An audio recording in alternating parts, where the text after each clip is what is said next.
Patients. बहुत सारे doctors की तरह मैं भी बहुत परेशान हूँ, इसलिए मुझे लगा कि शायद मैं आपको अगर कुछ कुछ चीज़ें बताना चाहती हूँ और मैं शायद अगर ये बताऊंगी और अगर आप लोग सेफ रहोगे तो I might be at more peace. जैसे आपको सबको पता है कि बॉम्बे की हालत तो बहुत ख़राब है और धीरे धीरे बहुत सारे शहरों की और बहुत सारे स्टेट्स इवन टाउन्स की हालत ख़राब होते जा रही है। बॉम्बे की हालत तो इतनी ख़राब है कि हमारे हॉस्पिटल्स में आईसीयू बेड्स वेटिंग पे है, पेशेंट्स के लिए बेड्स नहीं है। It's a very very helpless, यानी मुझे इतना हेल्पलेस और लाचार कभी फील नहीं हुआ है। We have to literally manage patients at home with oxygen, and this is not something we are enjoying. So I really really want all of you to follow a few things that I really am requesting you to follow. First, आप लोग please safe रहो। अगर आपको लग रहा है कि आपको 1 साल से कोरोना नहीं हुआ है इसलिए आप कोई सुपर हीरो हो या आपकी इम्यूनिटी बहुत अच्छी है और आपको ऐसे कुछ नहीं होगा, तो आप गलत फहमी में हो। हम यंग लोगों को देख रहे हैं। I mean we have a 35-year-old who's on the ventilator and we are not able to help people now. So we do not want, we really don't want any of you to be in that situation. So sorry, I think ये जो emotional breakdown है हम doctors में अब सबको कोई ना कोई समय हो रहा है because we have not been so helpless. Okay, so most importantly please take care of yourself. Right now COVID is everywhere around you. Okay, तो अगर आप घर से बाहर निकलो, maybe you're meeting your friends, maybe you're meeting your family, it does not matter, you have to be masked.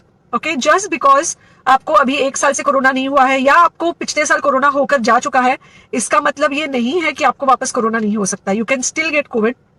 तो please keep yourself very well masked at all times. अगर आप घर से बाहर निकल रहे हो तो घर के बाहर निकलो, मास्क होना चाहिए। मास्क सिर्फ इधर नहीं, मास्क पूरा नाक से पूरा यहाँ तक होना चाहिए। दूसरी बात, अगर आपको कुछ होता है, अगर आपको बुखार आता है या कुछ होता है, पैनिक मत होइए। Do not get unneeded investigations done. Get in touch with me obviously immediately. And most importantly आपके जो फ्रेंड्स है या कोई भी है उनको बोलो पैनिक में होकर एडमिट ना हुए हॉस्पिटल में।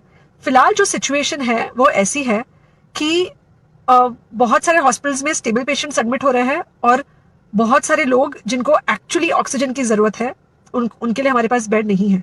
इनफैक्ट हम लोग घर में लोगों को ऑक्सीजन देके मैनेज करने की कोशिश करें, और ये हमने पहले कभी नहीं किया है कि हम इतने सारे लोगों के लिए बेड्स ढूंढ रहे हैं, इतने सारे लोगों को घर में मैनेज करने की कोशिश करें। So please leave beds for people who actually need it, who have pneumonia, who need oxygen, and who will need to be under very close medical care.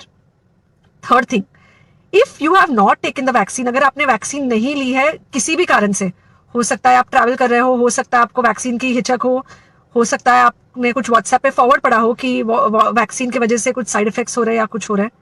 It's untrue. Please take your vaccine. ये हमको definite दिख रहा है कि जो लोगों के 2 vaccine के शॉट्स होकर 2 हफ्ते हो चुके हैं उनमें डेफिनेटली हमको इन्फेक्शन, सीरियस इन्फेक्शंस कम दिख रहे हैं। और सबसे ज्यादा जरूरत है कि आप अपना ध्यान रखें। ओके, एंड बस घर पे रहो। आप कुछ हफ्तों तक सिर्फ घर पे रहो जब तक हम ये सिचुएशन ऐसे हैंडल कर सके कि हम एटलीस्ट कुछ हो। जो ये सेकेंड वेव है इससे हमको कोई भी हालत में एकदम सेफली निकलना है। Okay, take care, I really love you.